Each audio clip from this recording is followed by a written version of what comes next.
Hi everybody, I'm here to talk about yesterday's 4-1 win for Rangers at Ibrox against Kilmarnock, and hopefully I'll be able to keep going because as you can hear I've still got a cold, I've got a bit of a sore throat, so I will keep going as long as possible. Anyhow, to get back to the match, 4-1 win against the fourth best team in the league, a team that's always difficult to beat. The stats show, wow, what a great performance it was. I mean, we had 40 attempts at goal, 15 on target. Even Fabio Silva had 8 efforts at goal, so that tells you something. Kelly had 5 attempts at goal, 3 on target, and that's not even the goal, that wasn't on target. So you look at the stats and you say, we must have enjoyed ourselves. But no, this was one of the worst wins we've ever had at Ibrox, especially a 3 goal win. It was unbelievable. Nobody left that stadium yesterday satisfied or feeling good.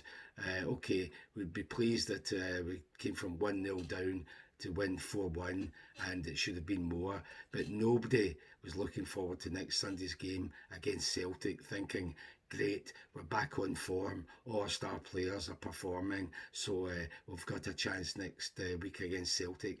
It was one of these games that actually depresses you despite the statistics, because the way we were playing just wasn't good enough, and that's against 10 men for what, 2/3 of the game as well. So it wasn't one of these games you're going to remember with any fondness whatsoever. Wasn't helped, of course, by the fact that we had a dud referee. I've said this before, David Dickinson.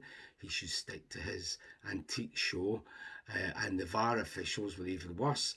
And in fact, the first 20 minutes was the most bizarre beginning to any game I think I can remember, because VAR was used about 3 times, I think, in that spell. It started after a couple of minutes when they went to check on a penalty for us, and everybody knew at the time it wasn't a penalty. The guy was like, a foot away from Sterling when the ball kind of bounced between them and hit his arm or whatever.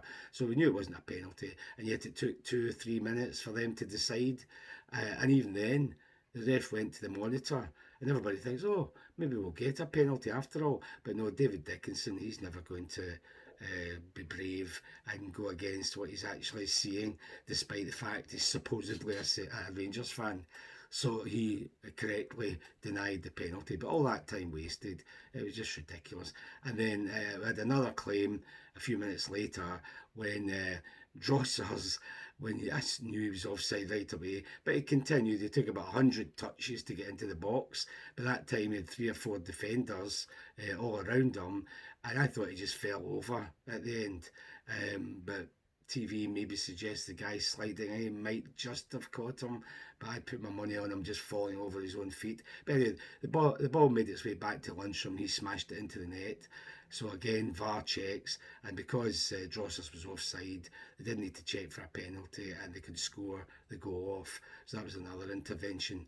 And then Kelly, who'd done nothing at this point, I think it was the 11th minute, they got up the other end thanks to a free kick from the goalkeeper deep in their own half. He just punted it up the kind of inside right channel, and we had plenty of guys there. There was a kind of tussle between Barisic and Armstrong. Barisic actually did well initially to get the ball, but then, as is usual, he just brushed off the ball by Armstrong, much tougher, much more determined. So he gets possession, passes it back to, I think it was Polworth, and he just chipped it to the back post, where, of course, as usual, Tavernier was totally unaware there was an attacker behind him. So by the time he realises the guy is running into it to get to the back post, it's too late.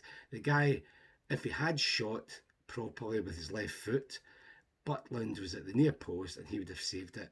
But the guy made such a mess of it that he shot with his left foot, but he made a mess of it. So the ball hit off his right leg, and that changed the direction of it. So that took it away from the goalkeeper. And there was Tavernier, were conveniently placed, so it hit off his hand, although he tried to get out of the way, and into the net. So if that guy had actually done his job, the attacker, and shot properly, it would have been saved, but because he was so incompetent, it actually went into the net, and that summed up the whole first half, just how ridiculous it was. Most guys around me are going, it's going to be one of these games, isn't it?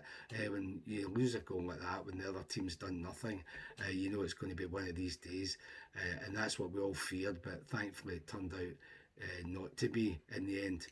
So 1-0 down. People are really annoyed, obviously. Game continues. I think at that point, I think that's when we had another chance where um, Drossers, I think it was, yeah, it was Drossers. He got it in the box. Instead of shooting or doing something with it, he just stopped and kind of hesitated. And the guys came in and just cleared it away from him.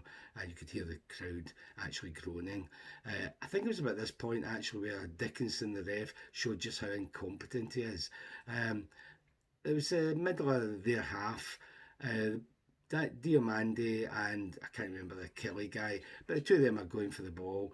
The ref gets in the way. Diomande manages to get round him and latch onto the ball. Meanwhile, the Kelly guy bounces off the back of the ref. So the ref rightly stops the play. But then, instead of giving us the ball when he lets it go, it looked as if he'd decided it would be a bounce up, as we used to call it, between the two players. So he does that, and Drossers steps in and runs away with it, and he's called back. And for some reason, then Cantwell faced up with the Motherwell guy, and he did the same thing. And at this point, the referee stops it again, and then takes the Kelly guy about 5 yards away and just drops it at his feet to let Kelly have the ball. When if that was what he intended in the first place, he should have done it, but he shouldn't have done that anyhow because it should have been Rangers' ball. The Kelly guy was nowhere near getting it. He hadn't had the last touch either, so that just summed up that guy's incompetence. So we plugged away, too slow, too many passes. Kelly had everybody back in defence from the penalty, which we'll get to in a minute onwards. It was a case of attack, that was us, v defence, then with everybody 30 yards from their own goal. So it was one of these games that you just want to tear your hair out if you have any. It's not a problem I have, obviously. So anyhow, when we got the penalty, first of all, lovely pass up the channel from Lundstrom for Silva to run onto. He should have scored really, but his shot from an angle was parried by the goalkeeper across the face of the goal. Sterling, thankfully, was there. He would have bundled it into the net, and he tried to do that. But Wright, the defender, he was blocking him. He was falling back, hit off his arm and bounced away. The ref gave nothing. That's why I say Rangers will always benefit from VAR. If that had been down to the ref, nothing would have happened. But VAR intervenes, not a long delay, and the ref goes across to check for the penalty because the first decision to be made was Silva wasn't offside, so they did that, and then the ref has to go to the screen and check if it's a penalty in his opinion, which it is. And thankfully he realised, well, he had no choice. He had to send the guy right off because if he hadn't put his arm up, the ball would have been in the net, and that's the rule.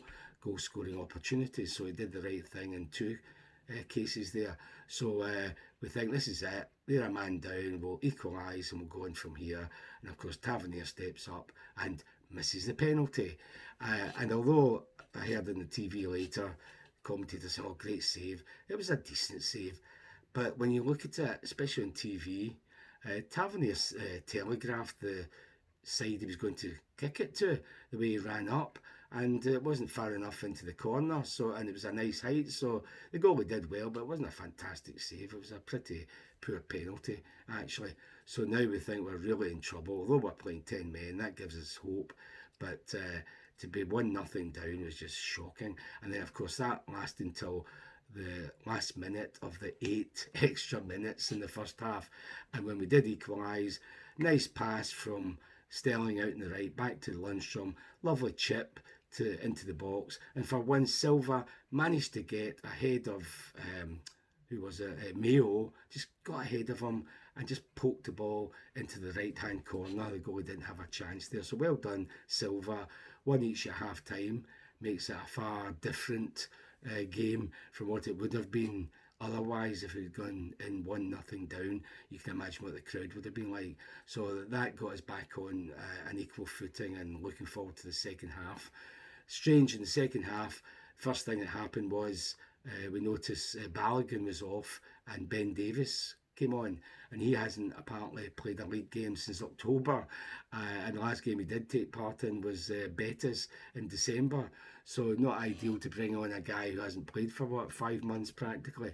So anyhow, that was significant as it turned out. We started the half better. They just sat back trying to defend everything as they had been doing from the penalty onwards. With a good move where Sterling got into the box near the byline, tried to cut it across where Drossers was unmarked 6 yards out. Even he might have put it in, but it didn't reach him. His pass was poor, and the defender intervened and just booted it away. So that was a disappointment, obviously. With various people at Silva being put in from the wing, a reasonable chance, team shot straight at the goalie. We had Diomande hitting the bar, with Silva heading just over the bar. We had Lundstrom putting a shot, a foot past the post. So you had plenty of action. We were much better, obviously. I think until we got to the 3-goal mark, we had speeded things up. So that was always going to be helpful. So everything was looking much better, obviously. When the second goal came, the decisive second goal, it was actually a nice change to see a different corner, because Tavernier actually chipped the ball from the corner right outside the box to Lundstrom, who did really well to chest the ball down and then half volley it through all the players between him and the goal. The goalie parried it, but of all people, there was Davis running in to score. But he didn't, because he hit it. The goalie got his hands to it, and it bounced back off Davis's legs and went into the net. Who cares? It was a goal. It was a vital goal. So 2-1 up. We now know we're going to win this. It's just a question of by how many. And when the third goal came, it was substitute Lawrence who scored one of the best goals of the season. Actually, it was a decent move where McCausland, other sub, kept it going. He just prodded it to the side for Lawrence to run onto. He got to just before the defender and just tapped it past him. The defender followed him, so did another couple, but he stopped, changed direction. 3 defenders kept going the same way they had been, and what a shot! 20 odd yards, curled right into the corner. Brilliant goal. So now we really were on easy street at 3-1. We had a few other chances. Lundstrom had a great shot that the goalie saved, but we gave up really. We thought that's enough. The pace lowered and the energy went down, and we just didn't look as if we were desperate to score another goal or two. And you could see the empty seats appearing in the last 10 minutes, because it was obvious we were quite happy to just tap it about at the back especially, and then try and get some kind of breakaway. And I must admit, before I forget, I think this was at 1 each, because the crowd was really enraged. Diomande put a lovely pass right through onto Drossers to run onto into the box. A normal striker would just have shot with his right foot, preferably to the left-hand side of the goal. He didn't even shoot. He stops, turns back onto his left foot, but that time there's 2 defenders a couple of feet away from him. So when he does try to shoot, it just hits off one of them and goes away to safety. And you could hear the howls of rage from the crowd, realising, you can't do that when you're looking for goals. Your strikers have got to at least shoot, not do what he does 9 times out of 10. So that was a shocker. But as I say, the game kind of petered out. Crowd getting restless because there wasn't enough going forward and enough energy. And in fact, 92nd minute, we were waiting to see what would come of the corner we'd been given, and then we were just going to go with a couple of minutes left. But thankfully we didn't, because that's when the 4th goal went in, and again it was a Lawrence shot. The goalkeeper did well to parry it up into the air, and Suter was the first to get to head it down and into the net. So 4-1 looks great, but nobody was happy with what we saw there as a performance, and nobody was happy with VAR or that referee either. A final word about our players. I only saw this on TV. I didn't notice it at the match at the time. But when the teams come out, the first couple of Rangers players have got wee kids, the mascots, and pulling up at the rear, there's Todd Cantwell with what looked like a 6-month-old baby with a Rangers top on, saying "Daddy" on the back, and 13. Cantwell's number, so I'm assuming it was his child. Why is he walking out onto the park with his baby in his arms? That sums us up. It should be focus. You've got a job to do here. It's going to be difficult. We need to win. We need to score as many goals as possible. Why is he walking out onto the park with his kid, with these ludicrous mufflers on their ears? What is the point? I'm amazed he managed to get away with that. And if it wasn't his kid, despite the top he had on, I say he, it might have been a she. Well, why is any kid being brought onto the park before a game like that? Unbelievable. But that summed up the lack of focus of some of the players. Just unbelievable. The manager let them away with that kind of thing. So anyhow, 3 necessary points. We move on to next week at Parkhead.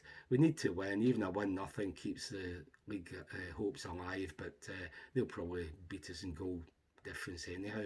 But there's no way anybody who was there yesterday is now thinking we can go to Parkhead and even win by 1 goal.